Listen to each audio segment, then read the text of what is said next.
Bismillahirrahmanirrahim. Assalamualaikum warahmatullahi wabarakatuh. Salam semangat. Oke anak-anak, mudah-mudahan kalian selalu sehat dan selalu rajin mengerjakan sholat 5 waktu. Jangan lupa ya anak-anak, dan sholat duhanya dikerjakan ya. Oke anak-anak, kita lanjut pembelajaran kita pada hari ini. Kita masih berada di tema 2, yaitu bermain di lingkunganku. Nah, kita sudah masuk subtema 3 ya anak-anak, bermain di lingkungan sekolah di pembelajaran 1. Teman-teman bisa dibuka bukunya di halaman 112, kita belajar bersama-sama ya. Oke, kita baca bersama-sama. Waktu istirahat tiba, Benny bermain di halaman sekolah. Perhatikan gambar di bawah ini. Ini adalah gambar Benny dan teman-teman sedang bermain ketika jam istirahat di sekolah. Nah, kira-kira cerita apa yang cocok untuk gambar di bawah ini? Kira-kira apa ya? Ya, bermain ketika jam istirahat. Yuk sekarang kita coba membuat 5 pertanyaan tentang gambar di bawah ini. Nah, tapi apakah kalian bisa membuat kalimat tanya berdasarkan gambar berikut? Yuk kita pelajari dulu apa saja sih kata tanya. Nah, di sini ya teman-teman. Kata tanya yang pertama itu ada apa? Nah, apa itu adalah kata tanya yang digunakan untuk menanyakan jenis, sifat, dan kegiatan. Kemudian di mana? Nah, di mana itu adalah kata tanya yang digunakan untuk menerangkan tempat. Kemudian kapan? Nah, kapan itu adalah kata tanya yang digunakan untuk menanyakan waktu. Kemudian mengapa? Nah, mengapa itu adalah kata tanya yang digunakan untuk menanyakan sebab, alasan, perbuatan. Kemudian yang kelima, siapa? Nah, siapa itu adalah kata tanya yang digunakan untuk menanyakan nama orang. Nah, ada juga bagaimana. Bagaimana itu adalah kata tanya yang digunakan untuk menanyakan cara perbuatan. Nah, perlu diingat ya anak-anak bahwa kalimat tanya harus diakhiri dengan tanda apa ini ya teman-teman? Ya, betul, tanda seru. Yuk sekarang kita buat bersama-sama kalimat tanyanya dari kata apa. Nah, berarti kalimatnya adalah apa yang sedang dimainkan Benny. Nah, ini adalah contoh kalimat tanya dengan menggunakan kata apa. Kemudian, kapan? Yang kedua, kapan mereka bermain bersama? Nah, mereka bermain bersama ketika jam istirahat. Kemudian yang ketiga, siapa saja yang bermain lompat tali. Nah, ini di sini ya bisa kita lihat Siti dan teman-temannya yang sedang bermain lompat tali. Ingat diakhiri dengan tanda seru.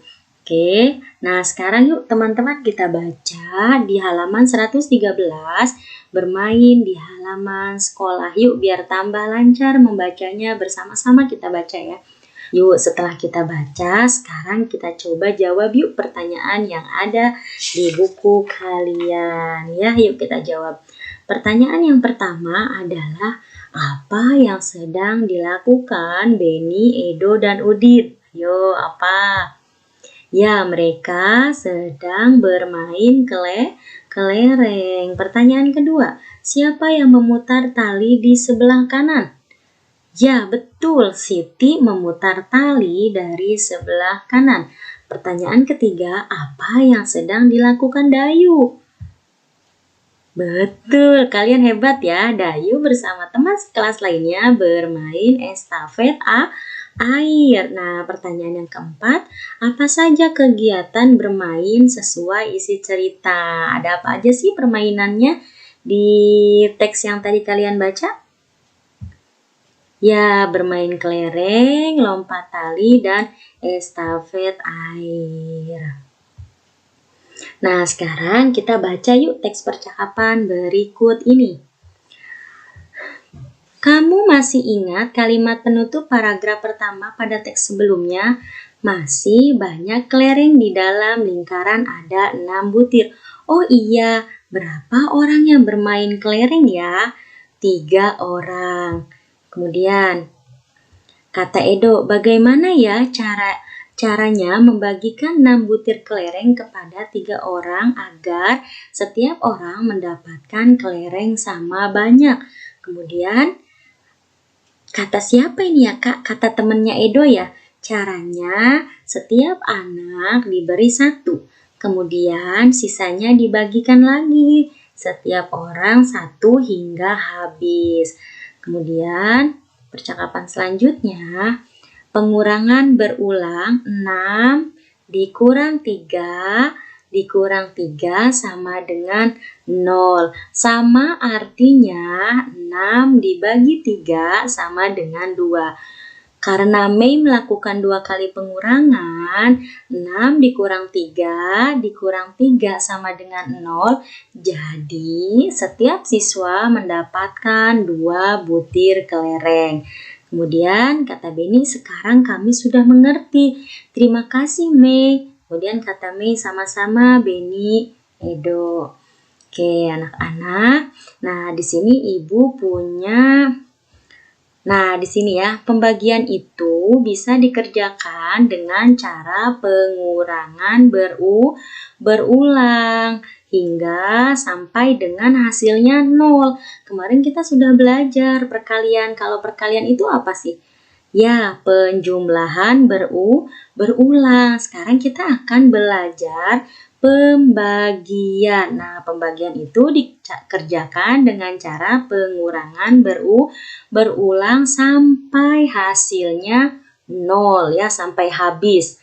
Oke, sekarang Ibu punya contoh. Perhatikan ya. Ada 10 bola bekel yang akan dibagikan kepada 2 orang. Ada berapa bola bekelnya ya? 10. Kemudian setiap orang mendapatkan sama banyak. Berapa banyak bola bekel yang didapat setiap orang? Nah, ingat, bola bekelnya ada 10.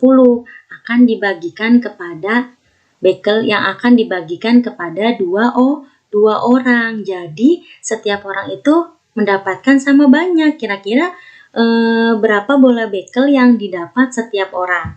Nah, di sini penjelasannya ya. Berarti 10 bola bekel dibagi kepada 2 orang. Maka bentuk pembagiannya adalah 10 dibagi 2. Nah, di sini udah Ibu tuliskan ya, 10 dibagi 2. Kita akan kerjakan menggunakan pengurangan berulang sampai dengan hasilnya 0. Nah, seperti ini ya. 10 dikurang 2 sama dengan 8. Kemudian kita kurangi lagi. 8 dikurang 2 sama dengan 6. Oh iya, ininya belum habis. Jadi kita jangan berhenti. Kalau hasilnya belum habis, berarti terus kita lanjutkan untuk menggunakan pengurangan lagi. Nah, 6 dikurangi 2, hasilnya 4. Belum habis ya. Kita kurangi lagi, berarti 4 dikurangi 2. Wah, belum habis juga. Berarti lanjut. 2 dikurang 2, nah ini hasilnya adalah 0. Berarti sekarang kita tinggal hitung berapa kali pengurangannya. Kita hitung dari sini ya, 1, 2, 3, 4, 5. Berarti 10 dibagi 2 melakukan pengurangan berulang sebanyak 5 kali. Jadi bukan hasilnya 4 ya, ini kan belum habis, belum sampai 0. Jadi kita terus kurangi sampai hasilnya 0. Nah, di sini ya kesimpulannya. Berarti 10 dibagi 2 sama dengan 10 dikurang 2, dikurang 2, dikurang 2, dikurang 2, dikurang 2 sama dengan 0. Bukan berarti 10 dibagi 2 hasilnya 0 ya sayang ya. Tapi 10 dibagi 2 itu adalah hasilnya 5. Bu, dari mana 5-nya? Nah, dari ini pengurangannya dilakukan 5 kali pengurangan hingga hasil akhirnya adalah 0, 1, 2, 3, 4, 5. Jadi 10 dibagi 2 sama dengan 5. Nah, di sini sudah Ibu tuliskan. Karena terdapat pengurangan sebanyak 5 kali. 1, 2, 3, 4, 5. Maka 10 dibagi 2 sama dengan 5. Mudah-mudahan dapat dipahami ya anak-anak. Jika belum mengerti boleh ditanyakan kepada ibu bapak guru. Oke. Nah, di sini juga ada kita akan mengerjakan pengurangan berulang. Nah, di contoh kalian bisa dibuka di buku kalian itu ada di halaman 119. Nah, 4 dibagi 2. Gimana caranya? Oke, kita gunakan cara pengurangan berulang. 4. 4 ini dari mana Ibu Guru? 4 itu dari sini ya. Anak-anak ya, 4 ini pindahkan ke sini. Nah, 4 dikurang 2. Nah, 2 itu dari sini ya. Kemudian dikurang 2, maka hasilnya 0. Nah, jadi bukan 4 dibagi 2 hasilnya 0 ya sayang ya. Tapi yang diisi di sini berapa kali pengurangan yang dilakukan? Coba berapa kali? Ya, betul 2 kali. 1, 2. Berarti 4 dibagi 2 hasilnya adalah 2. Oke, lanjut. Nah, ini juga ada ya. Oke, angka berapa yang dibagi hasilnya 2? Nah, kayak ini. 10 dibagi 5 hasilnya 2. Kemudian 8 dibagi 4 hasilnya 2. Jadi kalian cari angka berapa yang dibagi kemudian menghasilkan hasil 2.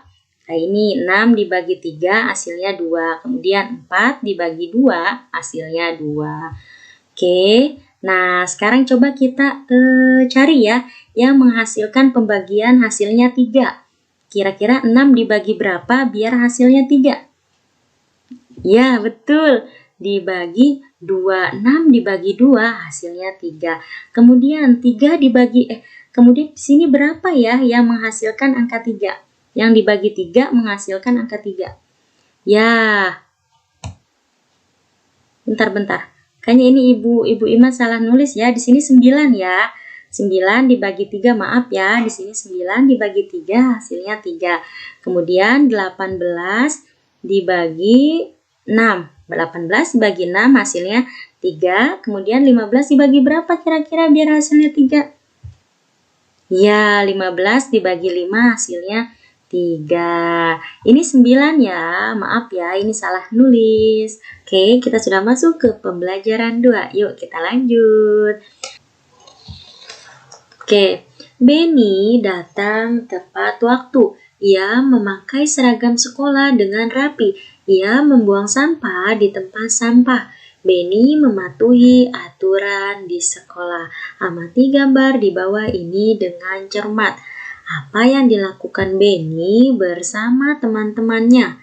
Ayo, apa yang dilakukan Benny dan teman-temannya? Kemudian, pernahkah kamu melakukan permainan seperti yang mereka lakukan? Oke, di sini adalah apa? Ada Benny, Udin, dan Dayu ya. Di situ mereka sedang Benny memutar gangsing. Nah, kemudian Dayu sedang memegang balon ya. Kemudian ini juga Benny sedang memegang minyak sayur ya.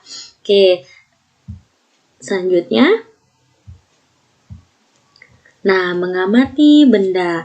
Benny melakukan pengamatan terhadap minyak dalam gelas plastik. Betul ya, tadi Benny sedang memegang minyak dalam gelas plastik. Kemudian, gelas plastik dimiringkan sehingga minyak mengikuti gravitasi. Oke, kemudian Benny memakai pakaian yang rapi dengan baju masuk ke dalam celana. Benny berhati-hati memegang minyak agar tangannya tetap bersih. Bentuk minyak tidak tetap atau berubah-ubah menyerupai wadahnya. Karena minyak adalah benda cair. Benda cair itu sifatnya tidak tetap atau berubah-ubah menyerupai wadahnya. Oke, kemudian Udin mengamati gangsing. Gangsing bisa berputar. Ada gangsing dari kayu dan ada gangsing dari plastik. Oke, gangsing itu termasuk benda benda padat. Nah, sekarang itu gangsing bukan hanya terbuat dari kayu saja ya anak-anak, tapi ada juga yang terbuat dari plastik. Kemudian, jawablah pertanyaan berikut berdasarkan cerita yang kamu dengar. Yuk kita jawab bersama-sama ya dari cerita yang tadi Ibu bacakan. Oke, yang pertama, benda apa saja yang ada dalam cerita? Ayo, tadi pada gambar tersebut ada benda apa aja? Ya, betul. Ada minyak, gelas plastik, gangsing. Kemudian, bagaimana cara Udin berpakaian? Oke, bisa dilihat teman-teman di halaman 122. Oke, memakai pakaian yang rapi dan baju masuk ke dalam celana. Kemudian yang ketiga, mengapa Benny berhati-hati menggunakan minyak? Kenapa ya teman-teman? Ya, agar tangannya tetap bersih. Bagaimana bentuk minyak? Ayo, bagaimana bentuk minyak? Ya, bentuk minyak tidak tetap atau berubah-ubah menyerupai wadahnya karena minyak adalah benda cair. Kemudian, bagaimana tata tertib dalam berpakaian? Ayo, kamu kalau sekolah gimana tata tertib atau cara kalian berpakaian? Ya, rapi dan bersih. Kemudian, mengapa balon bisa terbang? Ayo, kenapa teman-teman balon bisa terbang? Ya, betul, karena di dalamnya ada udara dan angin dan tertiup angin. Ayo kita menyanyikan lagu Balonku. Yuk kita nyanyi Balonku dulu ya. Bisa kan kalian ya? Balonku itu diciptakan oleh Ate Mahmud. Yuk sama-sama kita nyanyi Balonku. Balonku ada 5, rupa-rupa warnanya, hijau, kuning, kelabu, merah muda, dan biru. Meletus balon hijau dor, hatiku sangat kacau. Balonku tinggal 4, ku pegang erat-erat. Yeay. Permainan apa? Nah, sekarang lihat di sini. Jadi, setelah Lani dan teman-temannya setelah melakukan percobaan, sekarang mereka melakukan permainan yang dilakukan oleh mereka. Lihat di situ, mereka sedang melakukan permainan apa ya? Ya, betul, mereka sedang melakukan permainan mendorong bola. Pernahkah kamu melakukan permainan ini? Ya, ada yang pernah, ada yang belum ya. Nanti bisa dicoba. Oke. Nah, sekarang lihat di sini. Permainan mendorong bola dan estafet bola menggunakan kekuatan otot. Ya, otot tangan. Kemudian langkah-langkah permainan mendorong bola itu yang pertama melakukan gerak dasar mendorong. Kemudian siswa berhadapan saling memegang bola. Yang ketiga, pemain saling mendorong bola. Yang keempat, siswa yang bisa mendorong temannya adalah pemenangnya, ya. Oke, apakah kalian? Nah, kemudian selain itu juga mereka sangat tertib dalam berpakaian. Ketika olahraga mereka menggunakan apa? Kaos olahraga, ya. Nah, di sini ada pertanyaannya. Apakah kalian tahu tata tertib berpakaian di sekolahmu?